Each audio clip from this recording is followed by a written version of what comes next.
Dr. Sanesteven, it's so nice to meet you. Can you please introduce yourself to the audience? Of course.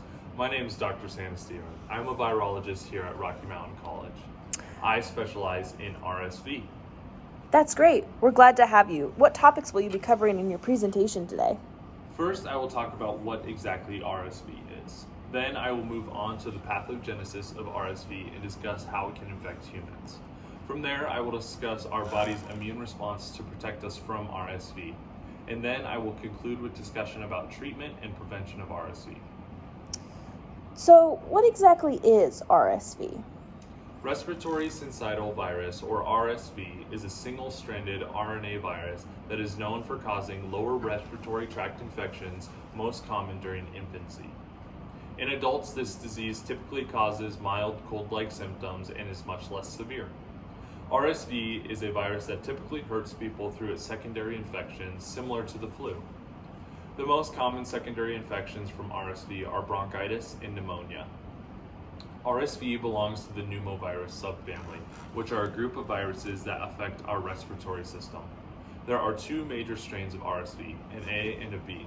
Strain A infections are typically more severe and make up the bulk of the infections seen in humans. Interesting fact, in the United States, 2/3 of infants under the age of 1 will be infected with RSV. Of these infants, 90,000 will be hospitalized per year. It is interesting to note that infants are more likely to have RSV than not. Wow, that's a lot of great information. Can you explain a little bit more about the pathogenesis of RSV? Of course. To begin, we must first understand how RSV enters our bodies. RSV transmission can occur through droplets that are either breathed in or picked up from inanimate surfaces. RSV can survive outside the body on random surfaces for up to 7 hours, and on human skin for up to 30 minutes. Once RSV droplets enter the body, the incubation period begins. RSV has an incubation period of approximately 5 days. So, what happens after RSV enters your body? Well, after RSV enters the body, the virus begins to infect airway epithelial cells in the upper respiratory tract. The virus continues its infection moving down to the lower respiratory tract, with an end goal of the bronchioles. This is where viral replication is at its peak for RSV. RSV is capable of infecting multiple different cell types in the lower respiratory tract, which helps perpetuate its pathogenesis. These cells then begin to replicate either by fusion or syncytial formation. They tend to form small groupings of infected ciliated epithelial cells. The formation of these cells causes our bodies to begin to slough the cells off and over-secrete mucus. RSV also begins to induce a cough reflex due to detachment of airway epithelial cells that expose nerve fibers. Once the cells are detached from the airway epithelial cells, they will die. However, RSV causes a buildup of excess mucus in our lower respiratory tract. It does this by infecting basal cells in our airways that differentiate into mucus-secreting cells. The end result is an infection that produces death of our airway epithelial cells, a thick mucus, and occlusion of the bronchial lumen. This can end up causing bronchitis and pneumonia, which are very harmful secondary infections.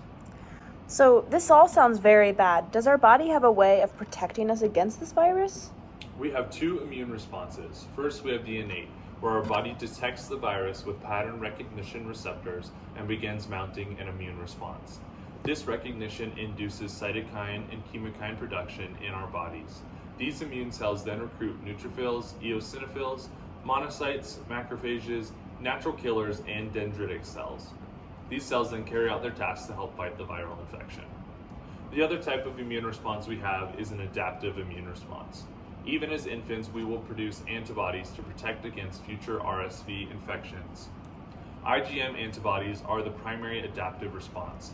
Studies have shown they can stay in your body anywhere from 1 month to 1 year after the infection for RSV. IgG and IgA antibodies are also created after infection. It's good to know that our bodies are working to fight off this infection. Do you know if certain people are predisposed to worse RSV than others? Well, actually, yes. A variety of factors such as early age, hypersensitivity, gender, malnutrition, premature birth, and genetic factors all influence the severity of the disease. So, what can I do to prevent myself from getting RSV or transferring it to infants? That's a great question. Hand washing frequently before and after handling infants, covering your coughs to prevent the spread of droplets, and breastfeeding infants for a minimum of 6 months if possible to build their passive immunity are all great measures to take.